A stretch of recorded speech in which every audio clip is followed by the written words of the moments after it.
आज हम लोग टेंस पढ़ने वाले हैं। टेंस जो होता है वो लेटिन भाषा के टेम्पस नाम के एक वर्ड से निकला हुआ है। ठीक है, इसका अगर आप अपने इंग्लिश में मीनिंग निकालोगे तो उसका मतलब होता है टाइम, और टाइम को अगर आप हिंदी में बोलेंगे तो उसका मतलब होता है समय। इन शॉर्ट, अगर आप टेंस पढ़ते हैं या हम अब टेंस पढ़ने वाले तो हम लोग एक्चुअली टाइम को ही स्टडी करने वाले हैं कि टाइम कितने प्रकार का होता है, किस तरह से काम करता है, हम लोग जो भी काम करते हैं वो किस तरह से ऑपरेट होगा, वो इस तरह से। तो टेंस मतलब क्या होता है? टाइम। अब टाइम को स्टडी करें हम लोग तो टाइम को आप 3 भागों में बांट सकते हैं। टाइम कितने प्रकार का होता है? 3 टाइप का होता है। एक होता है प्रेजेंट।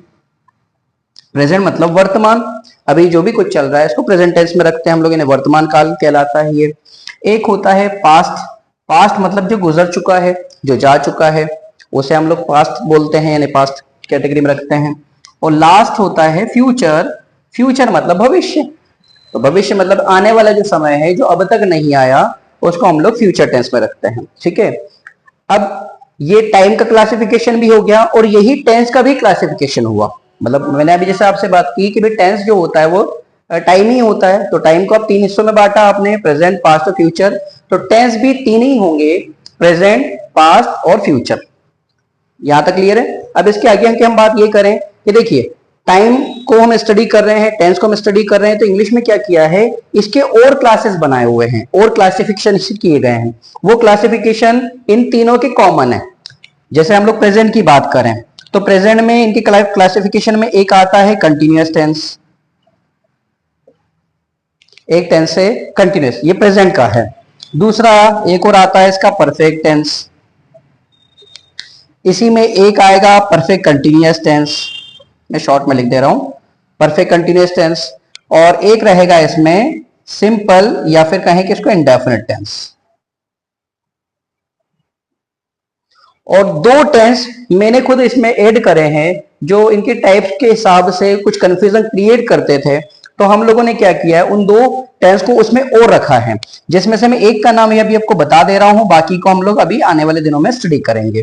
तो आपने अब तक टेंस के बारे में सुना होगा, तो 4 टेंस के बारे में सुना होगा, continuous, perfect, perfect continuous, indefinite. और ये 5वां टाइप आपको अलग से याद रखना है जो अब हम लोग पढ़ने वाले हैं। और ये 5 नहीं है, टोटल 6 हैं, 6 हैं, जो हम लोग आने वाले दिनों में भी सीखेंगे।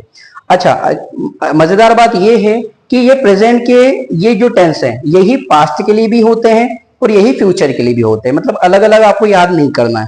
तो पहले याद करना है प्रेजेंट, इसको कैसे बोला जाता है, तो इसे बोला जाता है प्रेजेंट कंटिन्यूअस या फिर कंटिन्यूअस प्रेजेंट।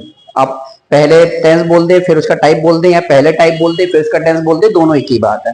तब ऐसे बोल सकते हैं present continuous, present perfect, present perfect continuous, present indefinite, present simple.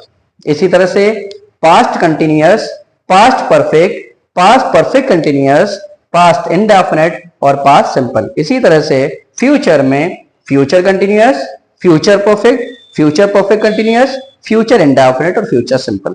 ये रहेंगे हमारे टाइप्स। इन सब में भी सेम इसी तरह से चलेगा। टेंस टेंस में मेन होती है वर्ब। जैसे कि हम लोग कोई भी भाषा की बात करें, कोई भी लैंग्वेज की बात करें, तो उसमें सबसे ज्यादा इंपॉर्टेंट होती है वर्ब। अगर आपने वर्ब को कंट्रोल करना सीख लिया या फिर वर्ब किस तरह से काम करती है वो अगर हमें वो आ गया, तो टेंस क्या कोई भी भाषा भी आप किसी भी इंग्लिश सीख लें या फिर दूसरी भाषाएं सीख लें, सब में मेन खास तौर पे सबसे ज्यादा इंपॉर्टेंट होती है वर्ब। तो अब हम लोग टेंस में वर्ब को ज्यादा स्टडी करने वाले हैं। ये सबसे महत्वपूर्ण सेशन है, इसको ये हमें आ जाएगा तो हम लोग बाकी सारी चीजें भी सीख पाएंगे। तो टेंस में 2 तरह की चीजें यूज करनी है आपको, हेल्पिंग वर्ब और मेन वर्ब।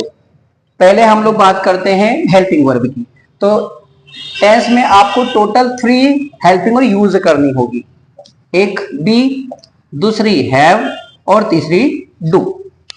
बी के होंगे 7, मतलब जैसे मैंने अभी बात की थी कि बी जो है एक बंडल है, मतलब इसका एक मेन ग्रुप है, इस ग्रुप का नाम है बी। एक ग्रुप है हैव और एक ग्रुप है डू। बी के ग्रुप में टोटल 7 हेल्पिंग वर्ब हैं, इज, एम, आर। इसी ग्रुप में आएंगी वॉज और वर, और इसी ग्रुप में आएंगी विल और शैल। ऐसे हैव की बात करें तो हैव में हैज, हैव और हैड, और तीसरे ग्रुप में डू, डज और डिड। हाँ, डू, डज और डिड। तो आपको याद रखना है कि हैव हेल्पिंग वर्ब, के बी, हैव और डू, और यही आपके टेंस में डायरेक्टली पार्टिसिपेट करेंगी हेल्पिंग वर्ब के तौर पर। अब मेन वर्ब की बात करें तो मेन वर्ब टोटल होती है 7।